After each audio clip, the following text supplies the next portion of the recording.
Oh my gosh, do you need help? Oh my gosh, I think this person's unconscious. Sir, do you know? Can you hear me? Bro, stay asleep. Can you hear me? Bro, he's not responding. We need to do number A for airway. Now, the first thing we would do in this type of situation is to check if the patient is responsive using the AVPU scale, which is alert response to verbal stimulus, response to pain, or unresponsive. The next thing we would do would be opening the airway. To open his airway, we would do a head tilt and chin lift when no spinal injury is suspected. I don't think he has a spinal injury. He looks pretty fine to me.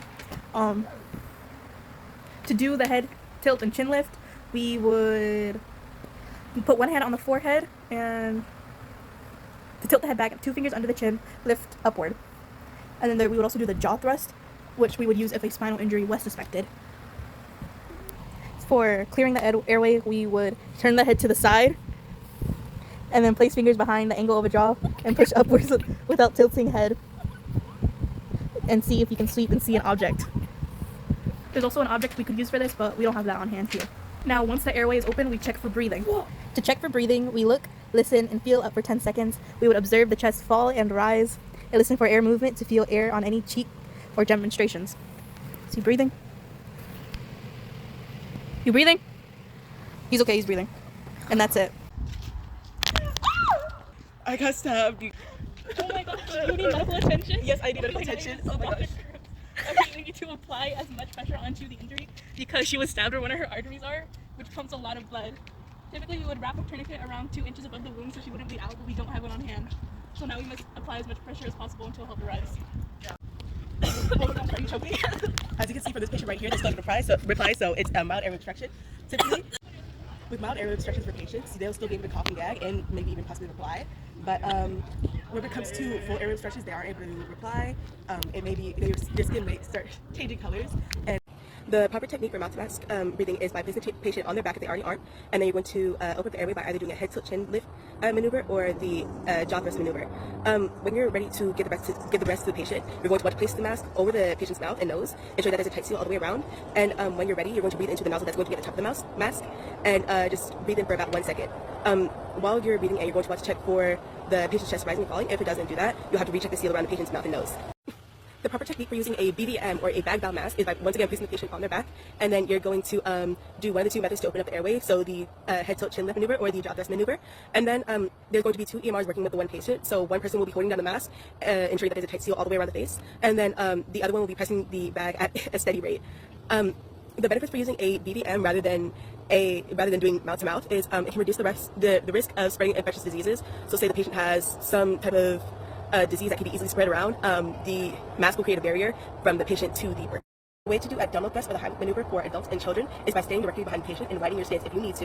Then you're going to make a fist with your dominant hand and place it slightly above the patient's navel. And then with your free hand, you're going to place it directly over your fist, and you're going to do an inwards upwards motion. You're going to continue doing that until the object is expelled out of the patient's mouth. And as for infants, you're going to do something different. You're going to either sit down or kneel down, wherever you can do, and then you're going to place the body over your knee with the back facing up, and then you're going to rest the infant's arm over your forearm.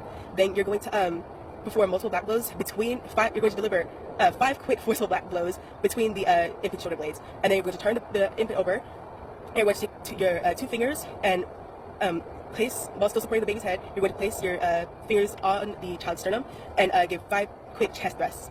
You're going to continue alternating until the child is able to fully breathe again. Oh my gosh, she's literally dying or something. The BNCAB stands for breathing. 3 ways an EMR can look for the accuracy of a patient's breathing is by looking, listening, and feeling. The EMR will look and see if the patient's chest is rising and falling. If not, they will have to call somebody for that. They will have to listen and try to hear the patient's breathing sounds. If that's also not present, that's also kind of a red flag. And if you can't hear either of those, you might want to go down and try to feel the patient's breath on the side of your face. So you can't go back. You're definitely going to call somebody back. Wait. What is the normal breathing rate? I don't think I have it. Well, for adults, the normal breathing rate is 12 to 20 breaths per minute. For children, it is 18 to 30 breaths per minute. And for infants, it is 20 to 40 breaths per minute. Is your chest rising and falling, dude? Oh, yeah. The signs of inadequate breathing are noisy respirations, wheezing or gurgling, rapid breathing or gasping, pale or blue skin, and the most critical signs are the lack of chest movements, the lack of breathing sounds, and the lack of air felt against your face. Oh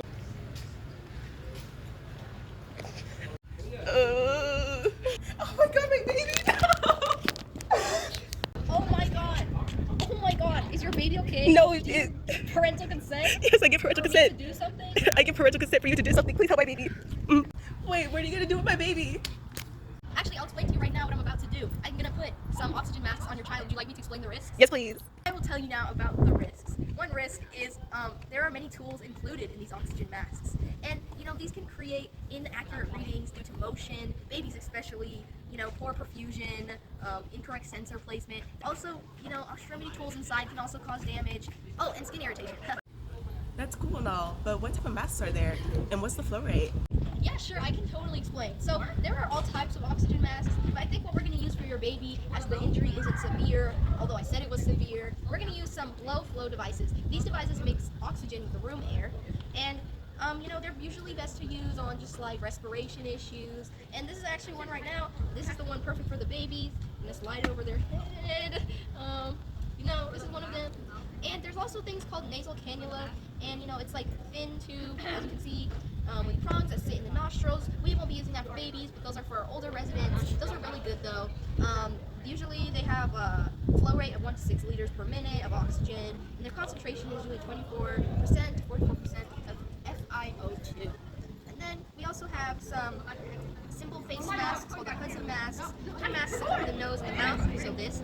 And usually their flow rates are 5 to 10 liters of oxygen per minute, and their concentration is 40% to 60%. That's what we're using right now, actually, even though I said it was the other one, but I lied.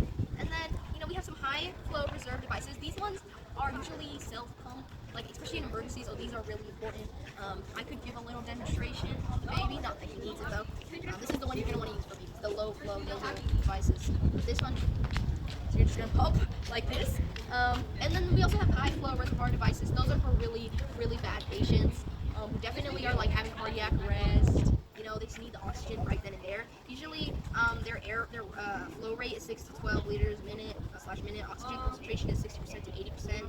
And we have other special ones like high flow nasal ones, but those are also special things.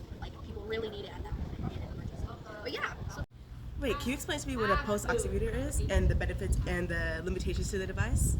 Of course. Right, so actually that's a great question. So for a pulse oximeter, it is a non-invasive device. So you don't have to worry about your baby whatsoever. And it's used to estimate blood and oxygen levels, SpO2.